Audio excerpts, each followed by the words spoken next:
Energy stored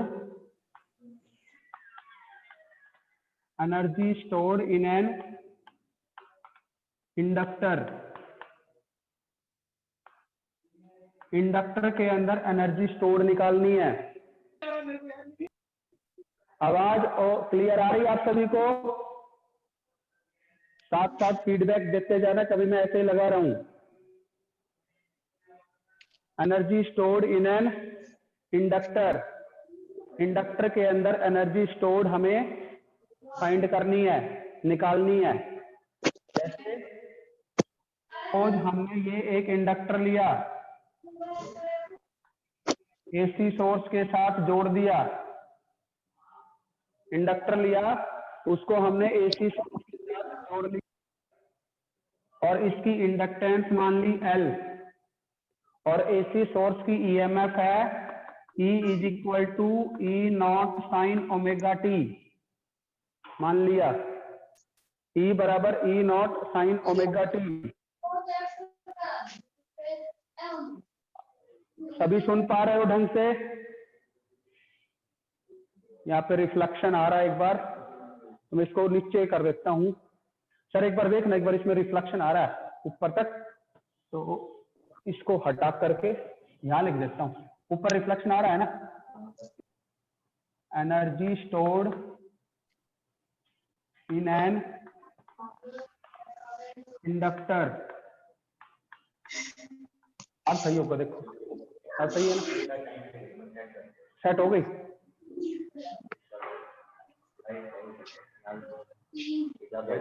हाँ अब सही है। हाँ, कितने पार्टिसिपेंट्स अब देख लो। कितने पार्टिसिपेंट्स हैं? 15। ठीक है, चलो कोई बात नहीं, एक बार देखते जाओ, वो बाकी जुड़ते चले जाएंगे। तो टॉपिक स्टार्ट करा है हमने, energy stored in an inductor. Inductor के अंदर एनर्जी स्टोर्ड निकालनी है। जैसे आपको ध्यान होगा energy stored in a capacitor निकाली थी, ध्यान होगा energy stored in a capacitor. इसको V वोल्टेज से जोड़ा था तो एनर्जी स्टोर्ड आई थी कैपेसिटर के अंदर कितनी? U बराबर हाफ CV स्क्वायर।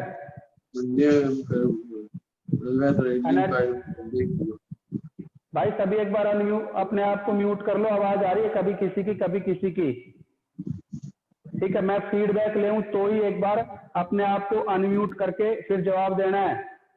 तब तक सभी एक दूसरे अपने आप को म्यूट कर लो। ठीक है, जब मैं आपसे पूछूं कि भाई कैसा सिस्टम चल रहा है अपना, तो ही आपको क्या जवाब देना, अपने आप को अनम्यूट करके। ठीक है, तो कैपेसिटर के अंदर जो एनर्जी स्टोर्ड हमने पढ़ा था वो पढ़ा था U बराबर हाफ CV स्क्वायर। ठीक है, इसी तरह से energy stored in an inductor हमें फाइंड आउट करनी है। आप जानते हैं जब हमने एक वीडियो बनाया था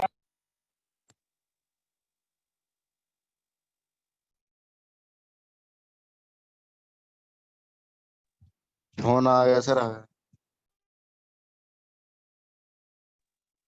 हमने इंस्टेंटेनियस पावर का, इंस्टेंटेनियस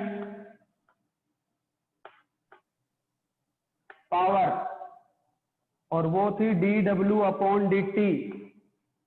और ध्यान होगा वोल्टेज इनटू करंट होती है पावर। पावर के अपने पास 3 फॉर्मूले होते हैं, P बराबर V इंटू आई, या P बराबर V²/R, या P बराबर I²R। तो यहाँ पे पावर लिया मैंने V इंटू आई किसी भी इंस्टेंट पे, और पावर होती है rate of amount of work done, means dW/dt। तो यहाँ से dW/dt आ गया कितना? E इंटू आई। इंडक्टेंस के लिए आप जानते हैं E बराबर होता है L di/dt। ठीक है, हालांकि माइनस साइन लगाते हैं यहाँ पे, बट इन मैग्नीट्यूड लिया है। Induced EMF is equal to L di/dt। ये भी फॉर्मूला हमने पढ़ा हुआ है फैराडेज लॉ ऑफ EMI का। फैराडेज लॉ ऑफ ईएमआई का E बराबर L DI अपॉन DT। तो यहां से इसकी वैल्यू पुट कर दो, तो dW बाई dt आ जाएगा L DI by DT into I.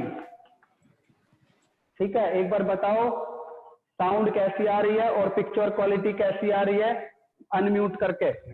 Sir सही है एकदम। एकदम सही आ रही है सर मस्त है। बस, तो मस्त ही आनी चाहिए। हाँ, मस्त ही आनी चाहिए। ठीक है, तो मस्त आ गई तो अपन क्या लाइव क्लासेस ही लेंगे फिर, और वीडियो भी साथ साथ रिकॉर्ड होता रहेगा, ऐसा ऑप्शन अपने पास है। तो यहाँ से देखो, ये समझ आया सभी को? ये सभी को समझ आ गया?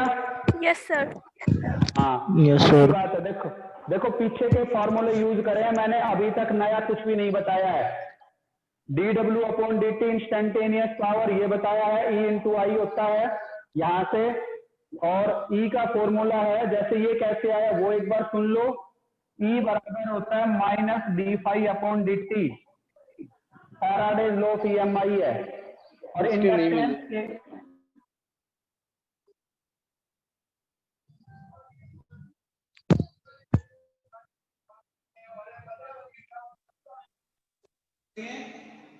वैल्यू Li, तो E बराबर आ जाएगा minus d by D T Li, तो E आ गया minus L DI upon dt। ये फॉर्मूला भी मैंने एक बार रिपीट कर दिया है कि ये फॉर्मूला हमने कैसे लिखा। E बराबर L DI अपॉन dt। हालांकि माइनस साइन आप जानते हैं, वो तो किसके लिए, इंड्यूस्ड ईएमएफ की अपोजिट पोलैरिटी के लिए आता है। ठीक है, उसके बाद इसके अंदर मैंने ये वैल्यू पुट करी। यहां से देखो dt से dt आपका कैंसिल हो गया, तो dW क्या बन गया अपना, जो dW है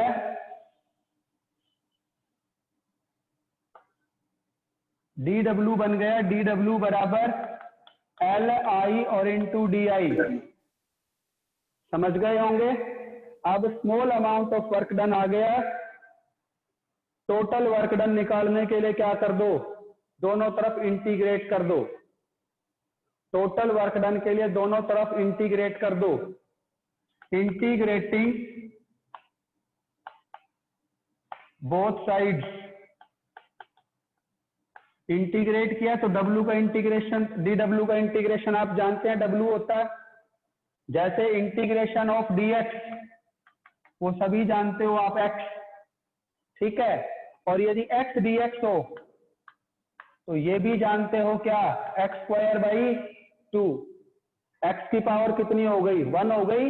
x की पावर 1 प्लस 1 अपॉन क्या, 1 प्लस 1 किसके बराबर, 2 के बराबर, तो एक्स स्क्वायर बाई 2। यहां से इसको इंटीग्रेट करोगे L बाहर आ जाएगा, I इंटू डी आई, और 0 से मैक्सिमम करंट ले लेना, जैसे I ले लो, इसको U लिख लो। अब आप समझ गए होंगे इसका इंटीग्रेशन I बाई 2, 0 से I अपर लिमिट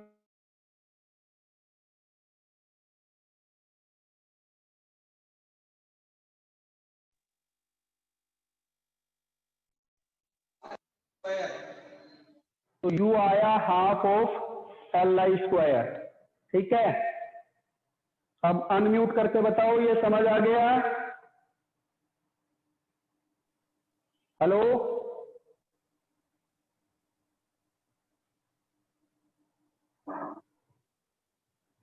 अनम्यूट करके बताओ एक बार, समझ गए क्या?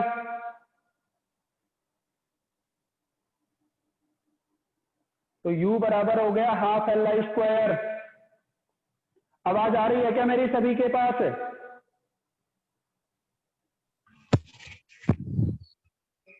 Yes sir. आवाज पहुंच रही है, आ रही है ना? Yes sir. आवाज क्लियर आ रही है, पिक्चर क्वालिटी सही आ रही है बोर्ड के ऊपर? हाँ सर, बढ़िया आ रही है। ठीक है, तो समझ आ गया होगा। Energy stored in an inductor U बराबर हाफ ऑफ Li स्क्वायर। ठीक है, तो ये आप नोट करते जाना, नोटबुक और पेन अपने साथ लेके बैठना। अपने जो नोट्स हैं वो साथ साथ बनाते जाओ, energy stored in an inductor, U बराबर है हाफ Li स्क्वायर। ठीक है, अपने नोट्स साथ साथ बनाते जाना। नेक्स्ट टॉपिक डिस्कस करता हूं, इसी के अंदर एनर्जी डेंसिटी और निकालते हैं।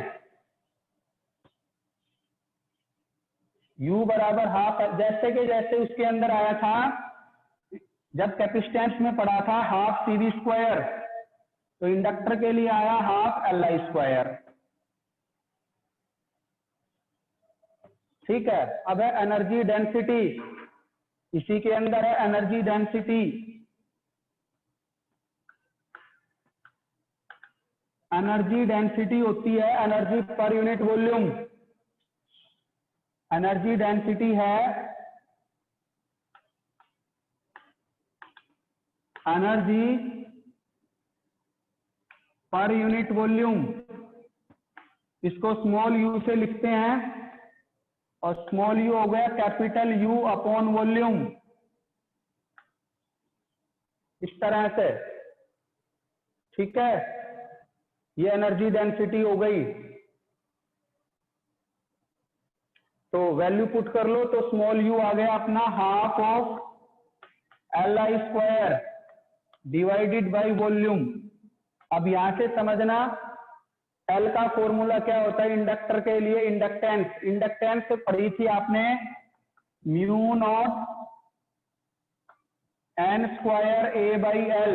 ये तो था नंबर ऑफ टर्न्स के लिए, कैपिटल N की फॉर्म में। कैपिटल N है टोटल नंबर ऑफ टर्न्स, और यदि number of turns per unit length की बात करोगे तो L का फॉर्मूला ये होता है।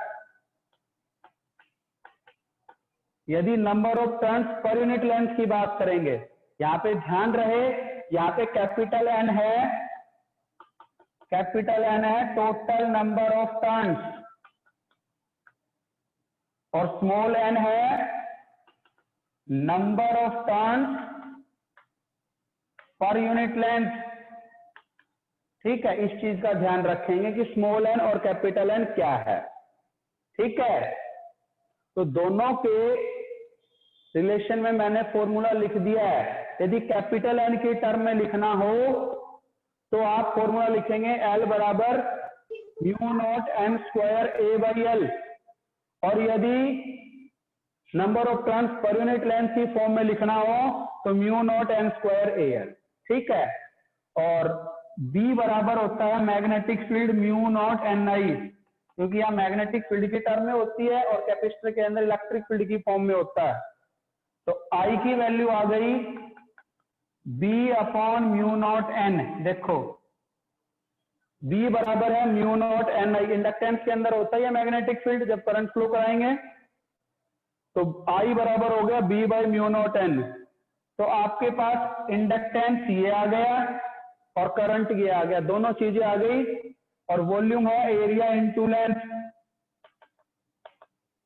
Area into length. ठीक है, तो तीनों चीजें उठाओ, इसको फर्स्ट मान लेना, इसको सेकंड मान लो, इसको थर्ड मान लो, और इसको फोर्थ मान लो। ठीक है, सेकंड, थर्ड और फोर्थ इन इक्वेशन को उठा करके फर्स्ट में पुट कर दो। ठीक है, तो फर्स्ट इक्वेशन क्या बन जाएगी, तो यहां तक आप नोट कर लेना, साथ साथ लिखते जाना, नहीं तो बाद में फिर, क्योंकि ऑनलाइन क्लास है, ऑनलाइन क्लास वीडियो हालांकि सेव हो जाएगी, तो मैं एक बार भेज दूंगा ग्रुप के अंदर, तो साथ साथ नोट्स बनाते जाना। तो इतना लिखने के बाद तीनों वैल्यूज पुट करके देखो, एक बार फॉर्मूला बताओ क्या आया। एक बार ये तीनों वैल्यूज पुट करो, सेकंड, थर्ड और फोर्थ इक्वेशन को फर्स्ट में, और फॉर्मूला बताओ क्या आया, करके देखना। अनम्यूट करके बताओ क्या फॉर्मूला आया। बी की टर्म में और म्यू नॉट की टर्म में आंसर आएगा, बाकी सारी चीजें कट जाएंगी। सुन पा रहे हो क्या मेरे को? जवाब नहीं दे रहे आप लोग। सर सुन पा रहे हैं। हाँ तो फॉर्मूला बताओ क्या आ गया अब, बी की टर्म में और mu naught 1/2 b² upon mu not. हाँ बिल्कुल सही है, b² upon 2 into mu naught. इसको सोल्व कर रहा हूं, अब देख लो, बिल्कुल सही है।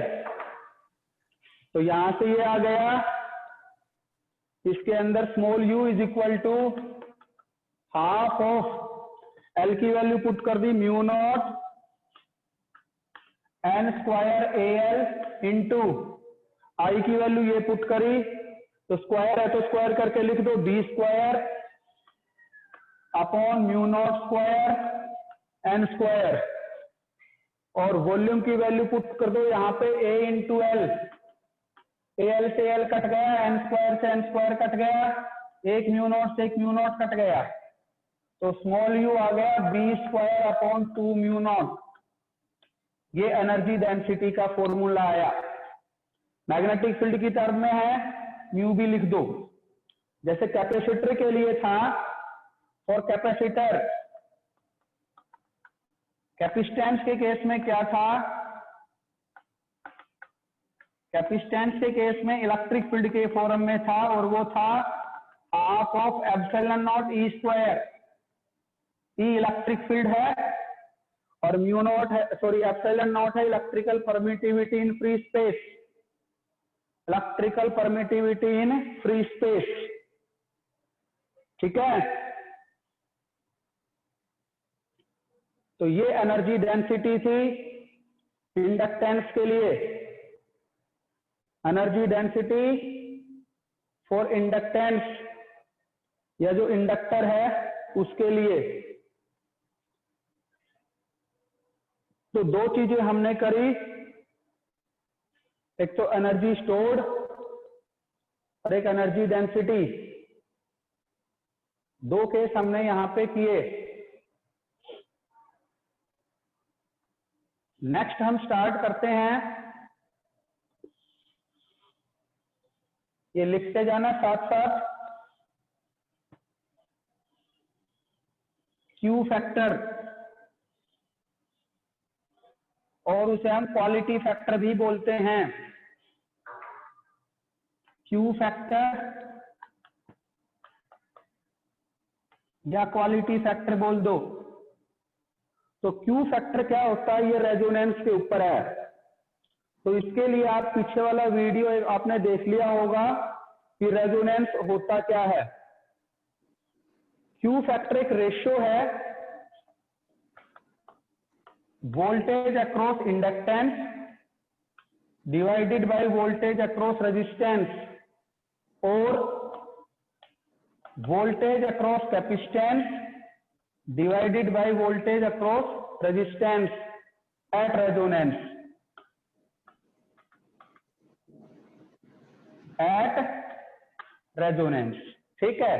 तो दो फॉर्मूले हैं, कोई सा भी लिख लो, दोनों सही हैं।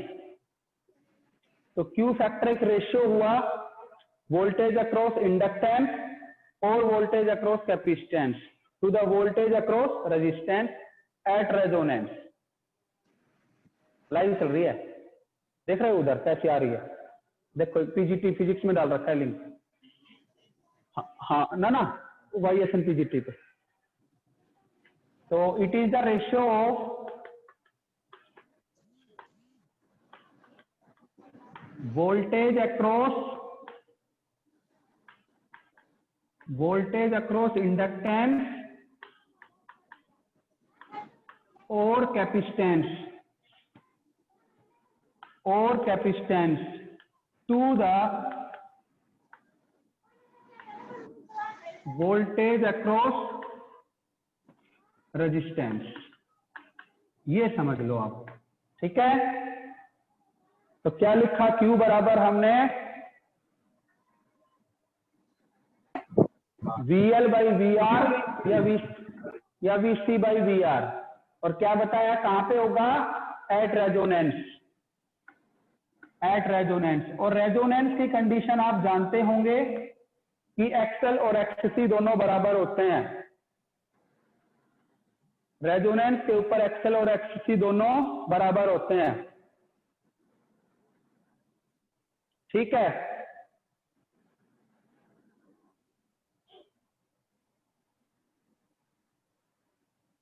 एक्सएल और एक्ससी रेजोनेंस के ऊपर बराबर होते हैं।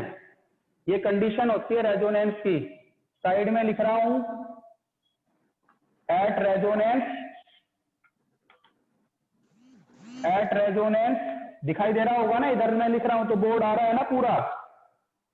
हाँ, at resonance XL is equal to XC, omega L is equal to 1 upon omega C.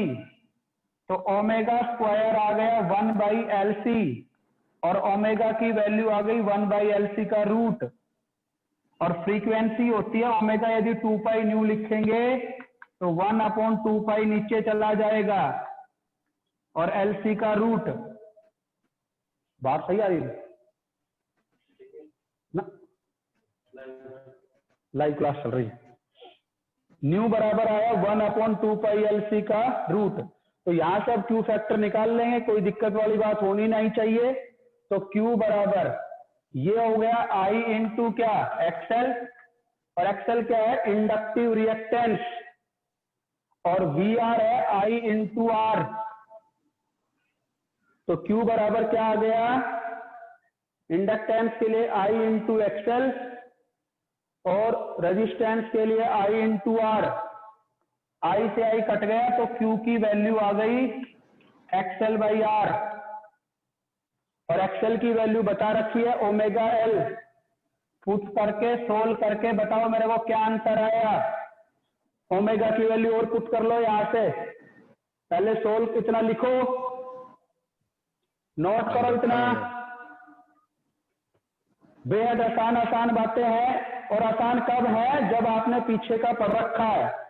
ये सुन लो, यदि पीछे का आपने नहीं पढ़ रखा, पीछे के वीडियो यदि नहीं देख रखे तो कुछ समझ नहीं आएगा, ये आप सुन लो। और पीछे के यदि वीडियो देख रखे हैं तो 1% दिक्कत नहीं आनी चाहिए, क्योंकि पीछे की सारी बातें ही मैंने यहाँ पे यूज करी हैं। हाँ, एक नया फॉर्मूला बस ये बताया है कि क्यू वैल्यू होती है VL अपॉन VR या VC अपॉन VR, और कहां पे, रेजोनेंस पे। अब ये चीजें हम जानते हैं कि रेजोनेंस के ऊपर इंडक्टिव रिएक्टेंस और कैपेसिटिव रिएक्टेंस बराबर होती है। तो एक्सएल किसके बराबर हो गया, omega L, XC 1 upon omega C. ये मैंने एक बार दोबारा से बता दिया है कि ओमेगा की वैल्यू 1 बाई एल सी का रूट आ गई, तो न्यू ये आ गया, ओमेगा होता है 2 पाई न्यू। तो एल हो गया मेरा क्या, इंडक्टेंस, और सी हो गया क्या, कैपेसिटेंस। ये ध्यान से सुन लो कि जो एक्सएल और एक्ससी है वो रिएक्टेंस हैं। एक्सएल और एक्ससी जो है वो रिएक्टेंस है, जिनकी यूनिट ओम होती है। एल इंडक्टेंस है।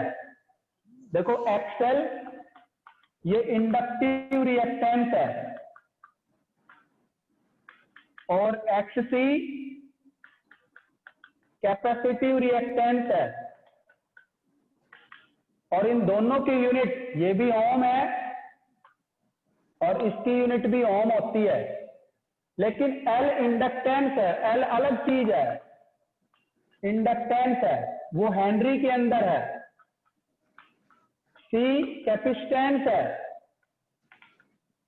वो फैराड में है। ठीक है, अब इसको सोल्व कर लिया होगा, बताओ क्या आंसर आया। 2 पाई FL अपॉन R, है ना, ऐसा नहीं, ओमेगा की वैल्यू ये पुट करनी है, ओमेगा की वैल्यू ये पुट करनी है, तो L, R और C की टर्म में आंसर आएगा। दोबारा सोल्व कर लो, ओमेगा की वैल्यू ये वाली पुट करनी है, 1 बाई एल सी का रूट। अब दोबारा सोल्व कर लो, चाहे आंसर बताओ, आप लोग ही बताएंगे तब मैं लिखूंगा। ओमेगा की वैल्यू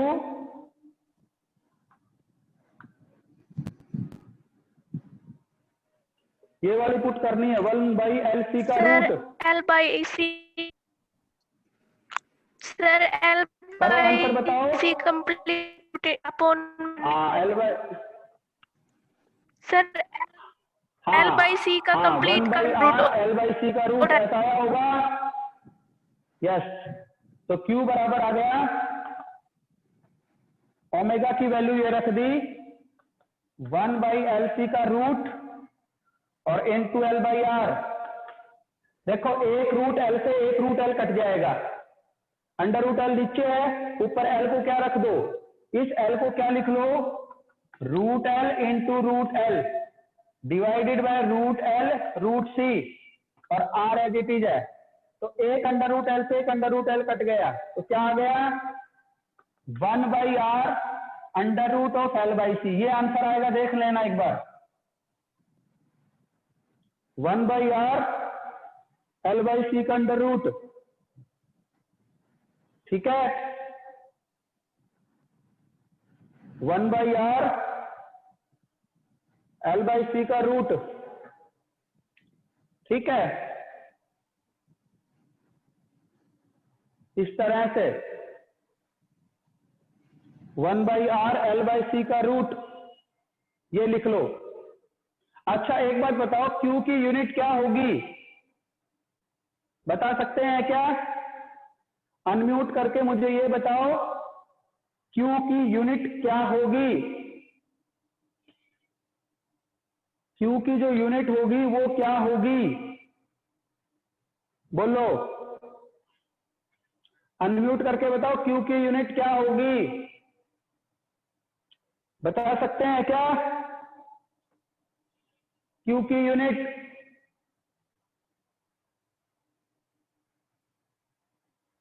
Q की यूनिट क्या होगी, कोई जवाब ही नहीं दे रहा, क्या बात है, यहां से Sir, देखो, ओम इनवर्स है। अरे ओमिन छोड़ो, एक बार सुनो, ये VL अपॉन VR है, ये भी वोल्ट में है, ये भी वोल्ट में है, VC अपॉन VR है, ये भी वोल्ट में है, ये भी वोल्ट में है। तो अब सोचो, अब बताओ क्या होगी, अब बताओ, यूनिटलेस, यूनिटलेस एंड डायमेंशनलेस, कोई यूनिट नहीं होती। यहीं से क्लियर हो रहा है, देखो Q बराबर क्या है, voltage across inductance divided by voltage across resistance, और दूसरा है यहां से voltage across capacitance divided by voltage across resistance, ठीक है, यूनिटलेस एंड डायमेंशनलेस, कोई यूनिट नहीं होगी, समझ गए होंगे।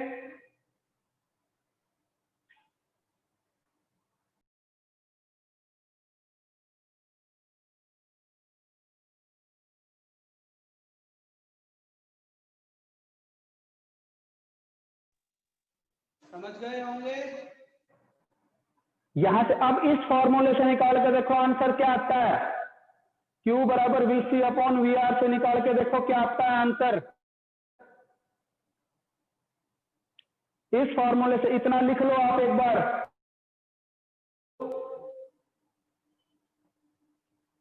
इतना नोट करने के बाद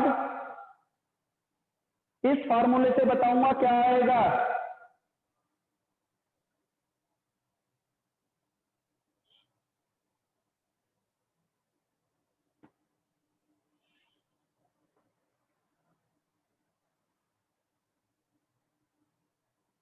इस फॉर्मूले को यूज करते हुए लिखना, इस फॉर्मूले को यूज करते हुए लिखना, इसको मैं मिटा रहा हूं, इतना आपने लिख लिया होगा आई होप, साथ साथ नोट्स अपने बनाते जाना। अब इस फॉर्मूले को यूज करते हुए आंसर निकाल रहे हैं हम, कैसा आया, Q बराबर VC अपॉन VR से, VC अपॉन VR से खुद करके देखना, ये VC की वैल्यू होती है I इंटू XC अपॉन, ये आ गया IR, I से I कैंसिल हो गया, XC की वैल्यू हो गई 1 अपॉन ओमेगा C और इंटू R नीचे है ही। अगेन ओमेगा की वैल्यू ये रख दो, तो Q बराबर क्या आ गया 1/CR। ओमेगा की वैल्यू पुट करोगे LC अंडर रूट कहां चला जाएगा ऊपर। पलट देखो देखो एक बार पुट करके, और आंसर देखो क्या आया, और आंसर देखना क्या आया, सेम आया ना। अंडर रूट सी से एक अंडर रूट सी नीचे कट गया, 1/R L/C का रूट। ठीक है, ये क्यू फैक्टर। अब ध्यान से सुन लो, यदि रेजिस्टेंस दिया हुआ है, इंडक्टेंस दिया हुआ है, कैपेसिटेंस दिया हुआ है, तो क्यू फैक्टर हम यहां से सोल्व करके निकाल सकते हैं। जैसे मान लेता हूं R की वैल्यू दे दी सपोज 20 ओम, L की वैल्यू दे दी 0.1 हेनरी, C की वैल्यू दे दी कितनी 50 माइक्रोफैराड, और सोल्व कर लो।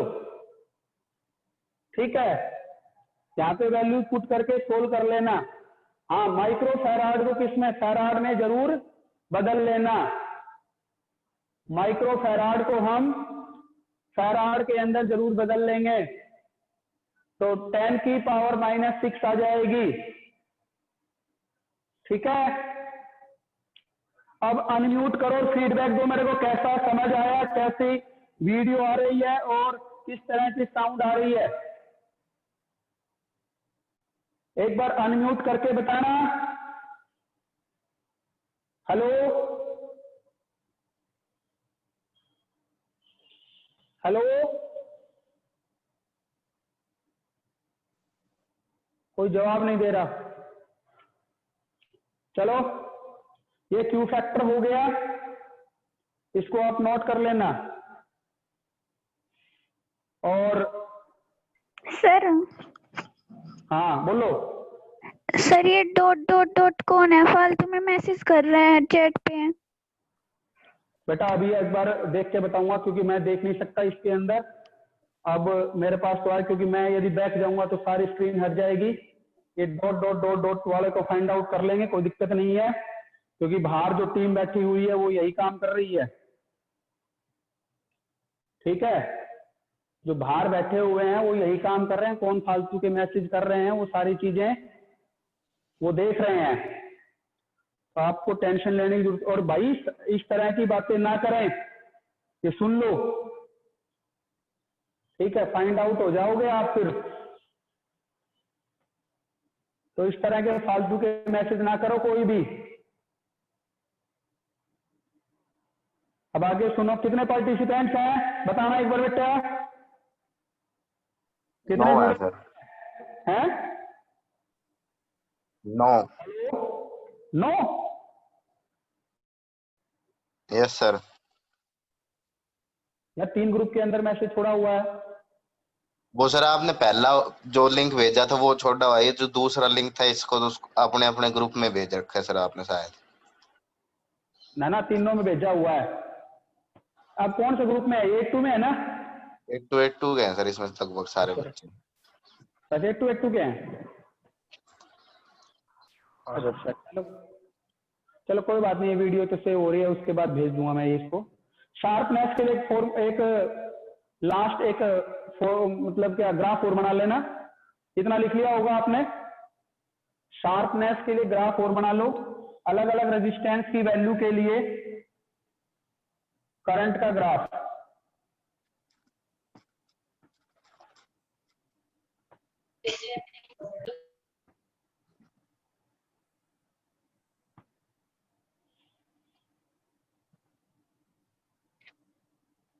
इस तरह से 3 रेजिस्टेंसेस के लिए मैंने ग्राफ बनाया, R1, R2, R3।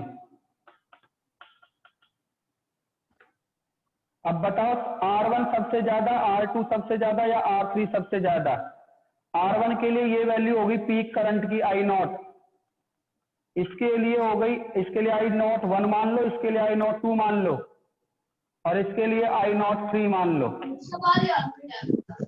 आपको ये देखना है कि R1, R2 और R3 में सबसे ज्यादा कौन है। Hello sir.